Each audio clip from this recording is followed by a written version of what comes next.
Hello అండి. Welcome to our channel. నేను మీ సిరి. ఈరోజు మీకు ఒక విషయం క్లియర్ చేయబోతున్నానండి. మిస్ అవ్వకుండా చూడండి. మెంబర్‌షిప్ ఫస్ట్ వీడియో గురించి మీకు సందేహంగా ఉంది. అలాగే మీకు వీడియోస్ కనిపిస్తున్నా ఎందుకు అవి ఓపెన్ అవ్వట్లేదు అని డౌట్ కూడా ఉంది కదా! అది ఎందుకంటే ఛానల్ గ్రోత్ అవ్వడానికి యూట్యూబ్ కొన్ని సజెషన్స్ ఇస్తుందండి. అది నేను యాక్సెప్ట్ చేశాను. అంటే మెంబర్‌షిప్ ప్రీమియం అనమాట. మీరు మన ఛానల్‌ని సపోర్ట్ చేయాలి అనుకుంటే మెంబర్‌షిప్ తీసుకోవచ్చు. లేదా అది మీ ఇష్టం. ఫోర్స్ ఏమీ లేదండి. ఇది గమనించాలి. కాకపోతే నేను వీడియోస్ అప్‌లోడ్ చేసిన వెంటనే మెంబర్‌షిప్ తీసుకున్న వాళ్ళకి వీడియోస్ ఓపెన్ అవుతాయి. అంటే ముందుగానే నేను పెట్టిన వీడియోస్ అన్నీ చూసే యాక్సెస్ ఉంటుందన్నమాట. మిగిలిన వారికి నేను ఇంతకుముందు షెడ్యూల్ పెట్టేస్తున్నాను కదా! అలాగే టైంకొస్తాయి. మీకు ఏదైనా డౌట్ ఉంటే నేను ఒక వీడియో అప్లోడ్ చేశాను. దాన్ని ఒకసారి చూడండి. మీకు అర్థమవుతుంది. మళ్ళీ చెప్తున్నానండి. ఇందులో ఫోర్స్ ఏమీ లేదండి. పూర్తిగా మీ ఇష్టం. సరేనా? ఇక కథలోకి వెళ్ళిపోదాం. ప్రియసఖి 90 నవలా నాయకిలా నేను మామూలుగానే పిలిచా. ఆ మాటకి అంత తొందరగా రావాలా అని అర్థం కూడా ఉంది ఆ చూపుకి. ఏంటి పిలిచారు అని అడిగింది మూతి ముడుచుకుంటూ. వాళ్ళ కన్వర్జేషన్ విని వీక్ష నవ్వుకుంది. గగన్ ఎక్కడికో వెళ్ళాలి అని అంటున్నాడు. వీక్ష వచ్చిన సంగతి చెప్పింది ధరణి. ధరణి నడుము చుట్టూ ఉన్న గగన్ చేతిని మెల్లిగా తప్పించుకుంది. ధరణి వీక్షని పిలవగా గదిలోకి వచ్చింది వీక్ష. గగన్ బెడ్ మీద కూర్చుంటే వీక్ష సోఫాలో కూర్చుంది. మీరు మాట్లాడుకుని రండి, నేను కిందికి వెళ్తాను అని ధరణి అంటుంటే ధరణి చేతిని పట్టుకుని లాగి కూర్చోబెట్టాడు గగన్. పర్లేదు ధరణి, నువ్వు వినకూడని విషయం ఏమీ కాదు అంది వీక్ష చిన్నగా నవ్వుతూ. అది కాదు, నాకు కింద కాస్త పని ఉంది. నేను అమ్మమ్మతో మాట్లాడాలి. ఇద్దరికి చెప్తూ చేతిని వదలమన్నట్టు చూసింది గగన్ని. అతడు వదిలేయగానే ఊపిరి పీల్చుకుంటూ వీలైనంత త్వరగా తినడానికి రండి అని చెప్పేసి వెళ్ళిపోయింది ధరణి. విషయమేంటి అని అడిగాడు గగన్. వీక్ష గట్టిగా ఊపిరి తీసుకొని, నీకు తెలిసే ఉంటుంది, డాడీ రీసెంట్గా కన్స్ట్రక్షన్ ప్రాజెక్ట్ ఒకటి తీసుకున్నారు. ఆ ప్లేస్ మనమే తీసుకున్నాం. స్థలం తీసుకున్న దగ్గర నుంచి బిల్డింగ్ కట్టించి తిరిగి ఇచ్చే వరకు అంతా మనదే రెస్పాన్సిబిలిటీ. ముందుగా ఒప్పందం జరిగింది. దీంతో ఇన్వెస్టర్కి ఏం సంబంధం లేదు. దీనివల్ల మనకు లాభమే కానీ లాస్ లేదు అని వీక్ష చెప్తుంటే మౌనంగా వింటున్నాడు గగన్. అయితే ఆ ప్లేస్ని కబ్జా చేశారు. ఆమె అనగానే అతని కనుబొమ్మలు ముడుచుకున్నాయి. అతడు రౌడీ షీటర్ అని, పొలిటికల్ లీడర్స్తో సంబంధం ఉందని అతన్ని అడ్డుపెట్టుకొని పొలిటికల్ లీడర్స్ ఇదంతా చేస్తున్నారని తెలిసింది. ఇప్పుడు ఏం చేయాలో నాకు తెలియట్లేదు. డాడీ మొత్తం నాకే వదిలేశారు. ఎలాంటి స్టెప్ వేయాలో నాకు అర్థం కావడం లేదు. చెప్పడం ఆపేసి అతని వైపు చూసింది వీక్ష. కారణం, ఒకప్పుడు తనకి ఏ చిన్న సజెషన్ కావాలన్నా అతడే చూసుకునేవాడు కాబట్టి. గగన్ 2 క్షణాలు ఆలోచించాక, నేను ఒకసారి మామయ్యతో మాట్లాడాలి అంటూ ఫోన్ తీసుకొని అక్కడి నుంచి బాల్కనీలోకి వెళ్ళిపోయాడు. 2 నిమిషాలు మాట్లాడి మళ్ళీ గదిలోకి వచ్చాడు. ఇప్పుడు నీ ఉద్దేశం ఏంటి? నువ్వేం చేయాలనుకుంటున్నావు అని గగన్ అడగగానే, అదే నాకు తెలియట్లేదు అంది వీక్ష మెల్లిగా. అలా కాదు, ఏదైనా ప్రాబ్లం వస్తే దానికోసం ఒక సొల్యూషన్ ఉంటుంది కదా. నీకేమనిపిస్తుంది అంటున్నా అన్నాడు గగన్. నాకైతే 2 అనిపించాయి. ఒకటి, పోలీసుల హెల్ప్ తీసుకోవడం, వాళ్ళ ద్వారా లీగల్గా ప్రొసీడ్ అవడం. 2, మనం పర్సనల్గా సెటిల్ చేసుకోవడం అంది వీక్ష. గుడ్, కానీ ఇక్కడ చిన్న విషయం ఉంది. నువ్వు లీగల్గా వెళ్తున్నావంటే వాళ్ళకి ఎనిమీ అయిపోయావని అర్థం. అంటే డైరెక్ట్గా క్లాస్ వచ్చినట్టే. అదే నువ్వు సెటిల్ చేసుకున్నావంటే వాళ్ళు డిమాండ్స్ నీకు నచ్చకపోతే, నువ్వు ఒప్పుకోకపోతే అక్కడ కూడా నువ్వు శత్రువు అయిపోతావు అని అన్నాడు గగన్. మరేం చేయాలి? ఇంకేం దారి లేదు కదా, వీక్ష అసహనంగా అంది. ఫస్ట్ టైం తన వర్క్ మీద కాన్సన్ట్రేషన్ చేయగానే అవాంతరం వచ్చి పడింది. పర్సనల్ ప్రాబ్లమే కాక ప్రొఫెషనల్గా కూడా సమస్యల వల్ల తనకి చిరాకెత్తిపోతోంది. నువ్వు సమస్యని అంతటినీ చూడకు, సమస్య వచ్చిన చోట కనిపెట్టు అన్నాడు గగన్. అంటే అర్థం కానట్టు చూసింది వీక్ష. గగన్ లేచి బాల్కనీలోకి వచ్చేశాడు. అతని వెనకే నడిచింది వీక్ష. వేలాడుతున్న పూల కుండీ వైపు చూస్తూ, ఇది పిచ్చి మొక్క, ఈ కుండీ అంతా ఆక్రమించింది. నువ్వు కొమ్మ కట్ చేసావు అంటే ఏమవుతుంది? మళ్ళీ పెరుగుతుంది, మొత్తం వ్యాపిస్తుంది. అదే నువ్వు వేరు కట్ చేసావనుకో చచ్చూరుకుంటుంది. సూటిగా ఆమె కళ్ళలోకి చూస్తూ అన్నాడు గగన్. వీక్షకి ఏదో అర్థమైనట్టు ఆమె కళ్ళు విప్పారాయి. నువ్వు ఆ ప్రాబ్లం రూట్స్ ఏంటో ఐడెంటిఫై చేయి. నెక్స్ట్ ప్రాబ్లం డెస్ట్రాయ్ చేయి. మళ్ళీ మళ్ళీ రాలేనంత నాశనం చేయి అన్నాడు Gagan. Okay, thank you very much, నేను సాల్వ్ చేస్తా అంటూ ఒక 5 నిమిషాలు మౌనంగా ఉండిపోయి ఆలోచించసాగింది వీక్ష. గగన్కి ఆమె కెపాసిటీ తెలుసు. ఆమె నుంచే వచ్చే సొల్యూషన్ కోసం చూస్తున్నాడు. కాసేపటికి ఏదో ఉపాయం తట్టినట్టుగా తను ఏం చేయాలనుకుంటుందో మొత్తం వివరించింది వీక్ష. వెరీ గుడ్, ఆమె చెప్పిన విధానానికి మెస్మరైజ్ అయిపోయాడు అతను. వీక్ష ముఖంలో కాంతి చోటు చేసుకుంది. మరొకసారి థ్యాంక్స్ చెప్పి అక్కడి నుంచి వచ్చేసింది. తను అతనితో ఎప్పటికీ ఒకప్పటిలా మారలేదని తనకు అర్థమవుతూనే ఉంది. అంతెందుకో అర్థం కావడం లేదు. ఏదో అతనికి తనకి మధ్య అడ్డుగోడలా ఉంది. అది ఎప్పటికీ తెగని దారంలా కనిపించకుండా ఇద్దరి మధ్య నిలుస్తూనే ఉంటుంది. వీక్ష కిందకి వెళ్ళేసరికి బామ్మతో తెగ మాట్లాడుతూ కనిపించింది ధరణి. అదేంటంటే గగన్తో ఛాలెంజ్ చేయడం గురించి. బామ్మ, మాలవిక నవ్వుతూ వింటున్నారు. వీక్షకి ఆ మ్యాటర్ చెప్పేసింది కాబట్టి తను వింటూనే పక్కన కూర్చుంది. అయితే ఉద్యోగం చేసేస్తావన్నమాట, బామ్మ నవ్వుతూ అంది.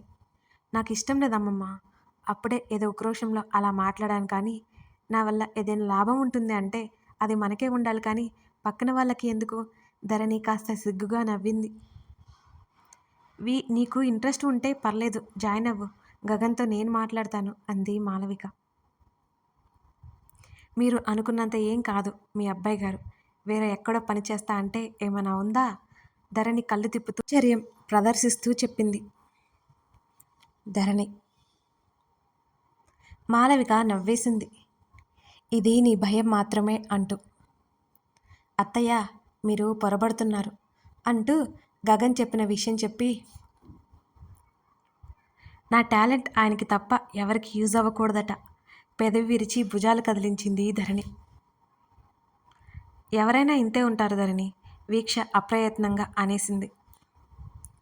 ధరణితో సహా అందరూ వీక్ష వైపు చూశారు. ఫర్ ఎగ్జాంపుల్, నీకు ఒక 10 సంవత్సరాల బాబు ఉన్నాడనుకో. నీకు ఆ బాబుకి చదువు చెప్పే కెపాసిటీ ఉంది. నువ్వు ఇంట్లో బాబును వదిలేసి బయట ట్యూషన్ చెప్పడానికి వెళ్ళిపోతావా? నువ్వు చదివింది నీ బాబుకి యూజ్ అవ్వకుండా వేరే ఎవరికో ఉపయోగపడాలి అనుకుంటావా? లేదుగా. ఇక్కడ కూడా అంతే. వీక్ష చెప్తుంటే ధరణి కళ్ళు పెద్దవి చేసి మరీ చూసింది. మాలవిక, బామ్మ వీక్ష వైపు మెచ్చుకోలుగా చూశారు. వీక్ష, నీకు తెలుసా, నువ్వచ్చు ఒక్కొక్కసారి ఆయనలాగే బిహేవ్ చేస్తావు అంది ధరణి ఆశ్చర్యపోతూ. వీక్ష నవ్వి ఊరుకుంది. నిజమే వీక్ష, నువ్వు చెప్పింది చాలా కరెక్ట్, నాకు కూడా ఇదే ఉంటుంది, ఆయన అన్నారని కాదు అంది ధరణి. మరి కాసేపు ఆ డిస్కషన్ జరిగిన తర్వాత టైం లేదంటూ వెళ్ళడానికి లేచింది వీక్ష. టిఫిన్ చేయడానికి ధరణి ఎంత చెప్పినా వినకుండా మరొకసారి వస్తానంటూ ధరణిని హత్తుకుని వెళ్ళిపోయింది వీక్ష. ధరణి భుజాలు కదిలించింది. గగన్ వచ్చాడు ఆ తర్వాత. అతనితో పాటు పలహారం స్వీకరించాక బయటకు కదిలింది ధరణి. ఎక్కడికి వెళ్తున్నామండి అని అడిగింది ఊసుపోక ఊరుకోక.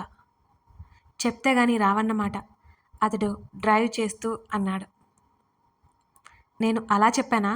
ధరణి మూతి తిప్పింది. గగన్ నవ్వనట్టు రోడ్డు వైపు చూశాడు.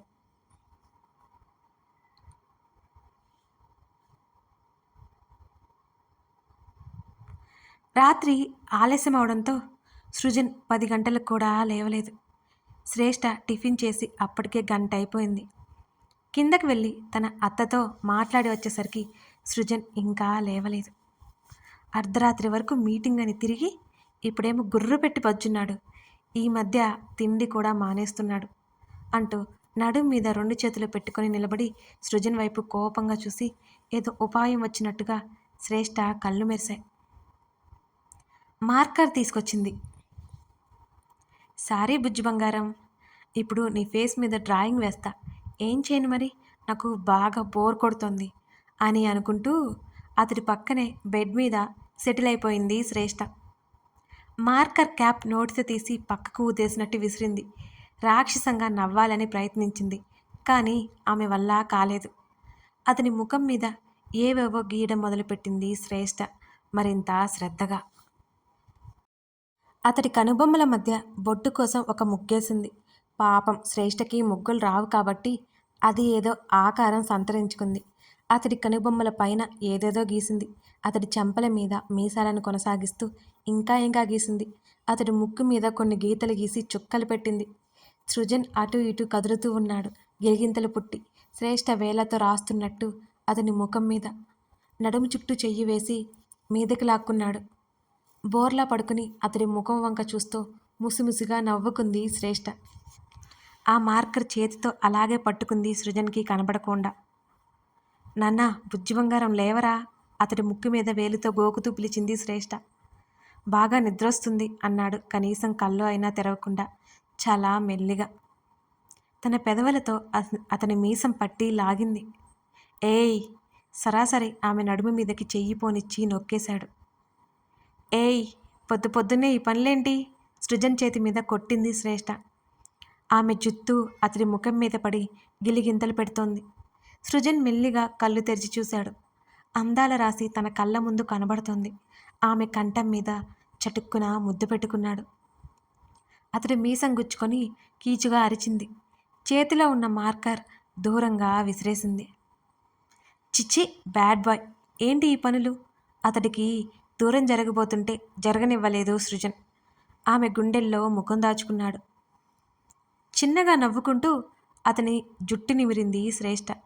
సృజన్ చేతులు ఆమె శరీరం మీద కదులుతుంటే అనుమానం వచ్చి అతన్ని తోసేసింది. దొంగ పనులు చేయకు, కోపంగా చూసింది శ్రేష్ఠ. సృజన్ తల ఎత్తి చూశాడు. అతడి ముఖం మీద ఉన్న గీతలు చూసి వస్తున్న నవ్వుని బలవంతంగా ఆపుకుంది శ్రేష్ఠ. ఆమె నవ్వు మరొకలా అర్థం చేసుకుని ఆమె రెక్క పట్టుకుని మీదకు లాగేసుకున్నాడు. ముందు వెళ్ళి ఫ్రెష్ అయ్యిరాపో. తిండి తిప్పలు మానేసి పని పని అంటూ తిరుగుతూనే ఉన్నావు. ఈరోజు సండే వర్క్ అన్నావంటే మూతి మీద వాత పెడతా అంటూ శ్రేష్ఠ బెదిరించింది. ముద్దులతో వాత పెట్టు అన్నాడు సృజన్ ముఖం అమాయకంగా పెట్టి. ఆశ వేడివేడి అట్లకాడతో పెడతా అంటుండగానే ఆమె బుగ్గని కసుక్కున కొరికాడు. అబ్బా, వాంపైర్ అయిపోతున్నావు అంటూ నెట్టేసింది. నవ్వుకుంటూ లేచి డ్రెస్ తీసేసి టవల్ చుట్టుకున్నాడు. ఒళ్ళు విరుచుకుంటూ అద్దంలో చూసుకున్న సృజన్ కంగు తిన్నాడు. ముందుకు వెళ్ళి మరీ అద్దంలో చూసుకుంటూ ముఖం తడుముకున్నాడు. అతని ముఖం ఎర్రబడింది. అతను వెనక్కి తిరిగి చూశాడు. ఒక పక్కకు తిరిగి పడుకొని అతని వైపు చూసి నాలుక బయట పెట్టి వెక్కిరించింది శ్రేష్ఠ. సృజన్ కోపంగా అడుగులు ముందుకు వేస్తుంటే గబుక్కున బెడ్ మీద నుంచి దూకి అటువైపుకు దూకేసింది. సూపర్ ఉన్నావు కదా? పొట్ట పట్టుకొని పడి పడి నవ్వుతుంది శ్రేష్ఠ. మర్యాదగా దొరికిపోతే సేఫ్గా ఉంటావు, లేకపోతేనా? సృజన్ వేలు చూపిస్తూ అన్నాడు.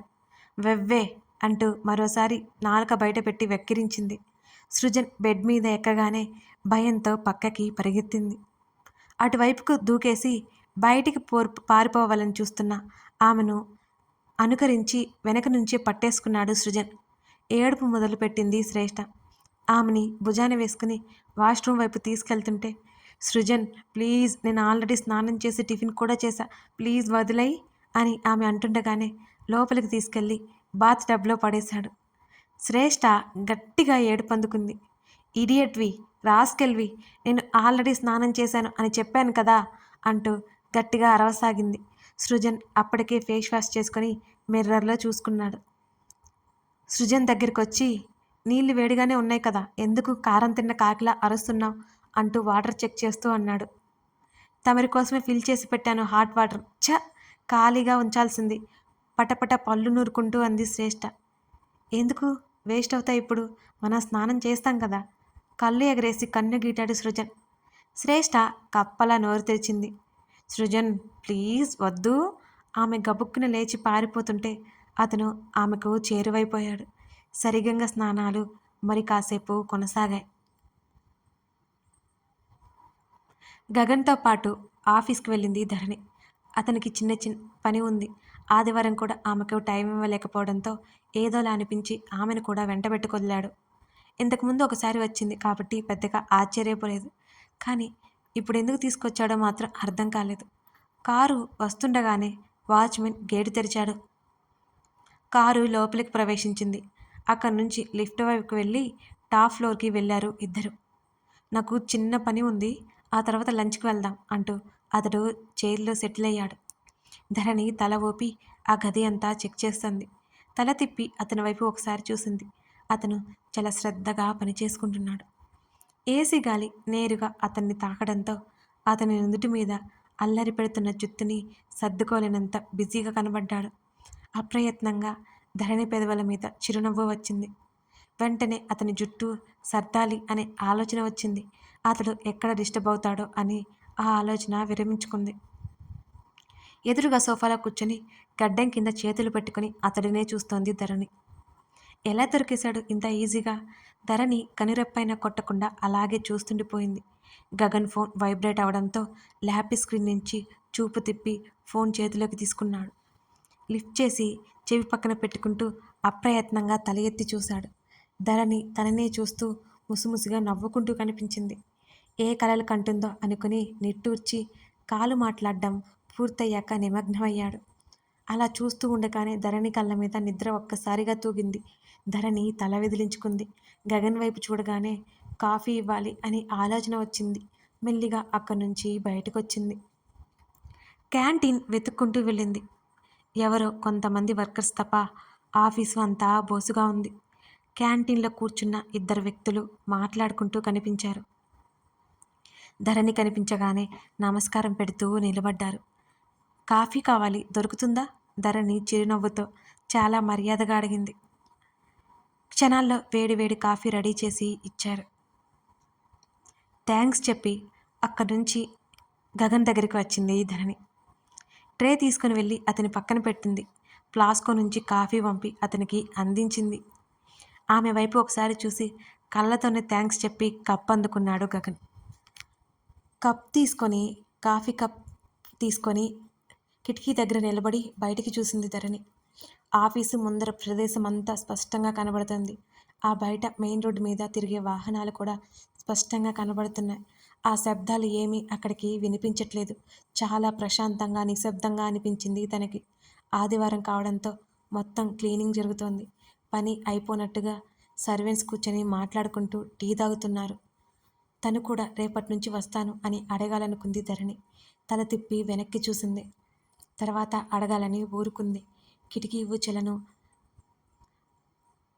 తలకి ఉంచి కళ్ళు మూసుకుంది. శిశిరపు చివరి రోజుల కాబోలు ఎండ పెట్టిన కూడా అప్పుడప్పుడు చల్లని గాలులు వీస్తున్నాయి. కళ్ళు మూసుకొని కొన్ని క్షణాల పాటు అలాగే ఉండిపోయింది ధరణి.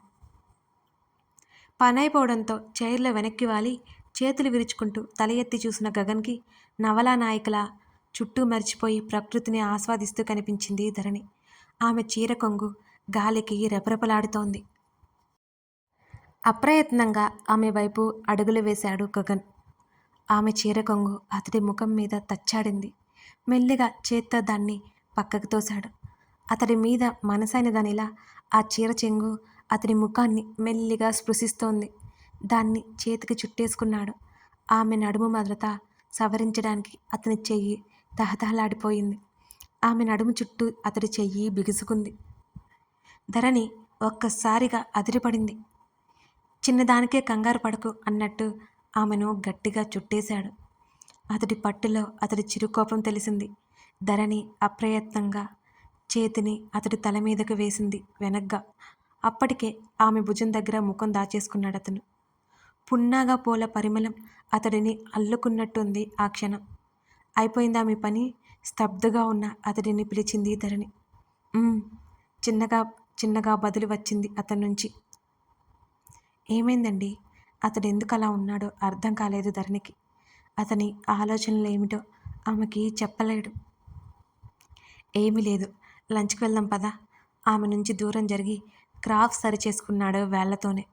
మీకు బయట ఫుడ్ నచ్చదుగా, ఇంటికి వెళ్ళిపోదామా? అతడి ముఖం వంక చూస్తూ అడిగింది ధరణి. పర్లేదు, వెళ్దాం పదా. టేబుల్ మీద ఉన్న కారు కీస్ అందుకుంటూ అన్నాడు గగన్. మౌనంగా అతడి వెనుక నడిచింది ధరణి. ఇద్దరూ లంచ్కి వెళ్ళారు. ధరణికి ఏమిష్టమో అవి తెలుసుకుని తన కోసం కూడా ఆర్డర్ ఇచ్చి ఆమెనే చూస్తూ కూర్చున్నాడు గగన్. ధరణి మాత్రం చుట్టూ గమనిస్తోంది. ఏవండి పిలుస్తూ టేబుల్ మీద తట్టింది. ఏంటన్నట్టుగా చూశాడు అతను. వీక్ష, ధరణి ఆశ్చర్యంగా చెప్పింది. అతడు సీరియస్గా చూడగానే ధరణి నవ్వు ఆపేసి అతడి వంక ఏమైందన్నట్టు చూసింది.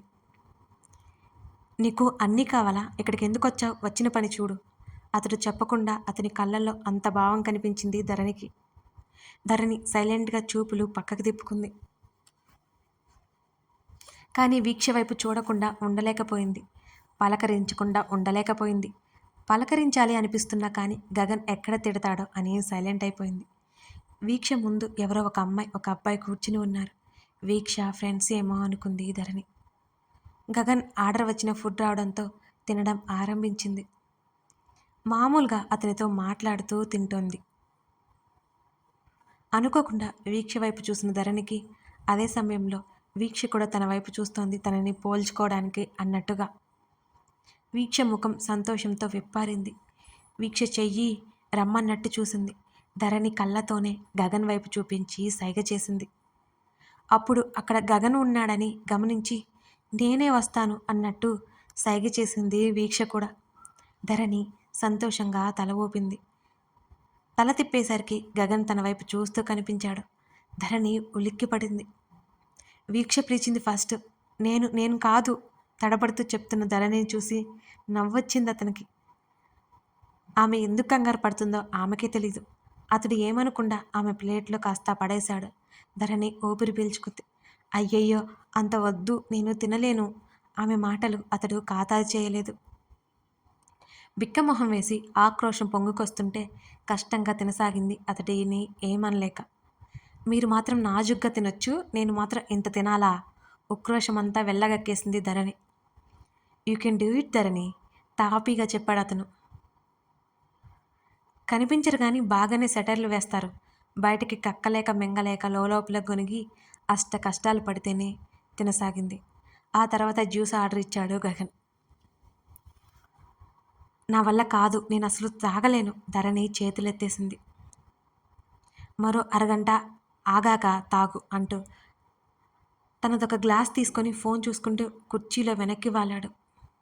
ఇంకొక అరగంట ఇక్కడ ఉండాలా? నా వల్ల కాదు, తలనొప్పి అంది ధరణి. ఇప్పుడే తాగే వెళ్ళిపోదాం, కనీసం ఆమెను చూడకుండా చెప్పాడు గగన్. వీక్ష హడావుడిగా అక్కడికి వచ్చి ధరణి పక్కనే ఉన్న చైర్లో సెటిల్ అయింది. ఆమె వచ్చినా అతడు పట్టించుకోనట్టే ఉండిపోయాడు.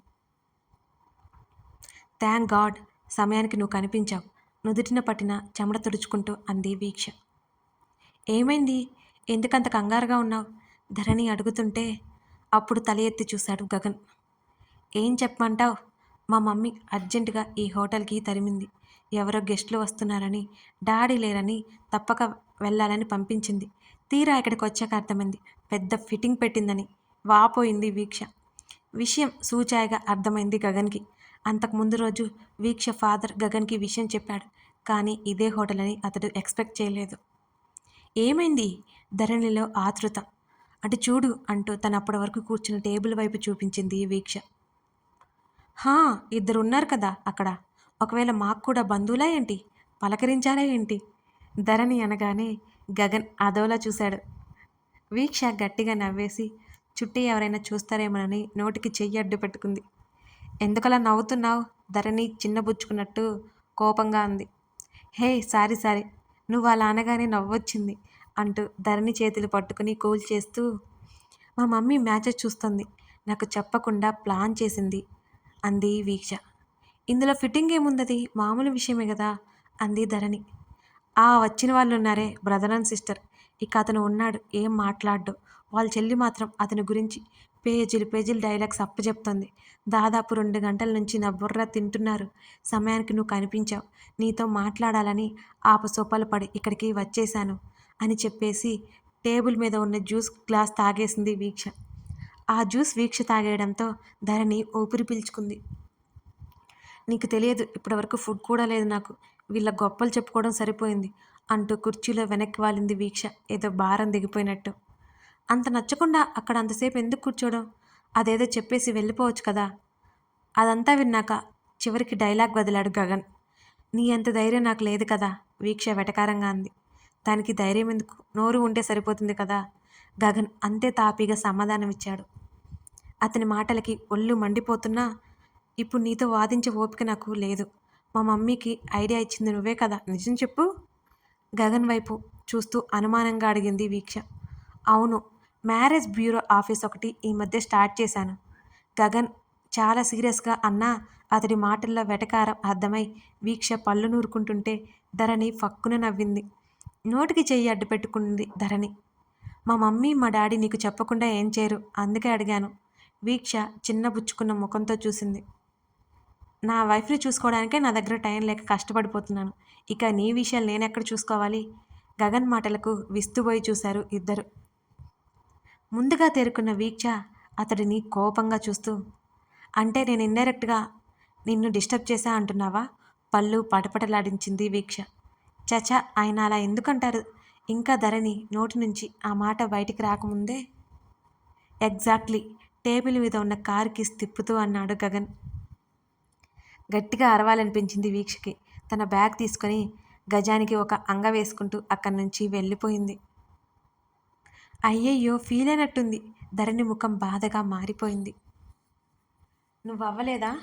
గగన్ గొంతు కంగుమండంతో ధరణి నోరును మ్యూట్లో పడేసింది. కథ కొనసాగుతుంది. Thank you for watching this video.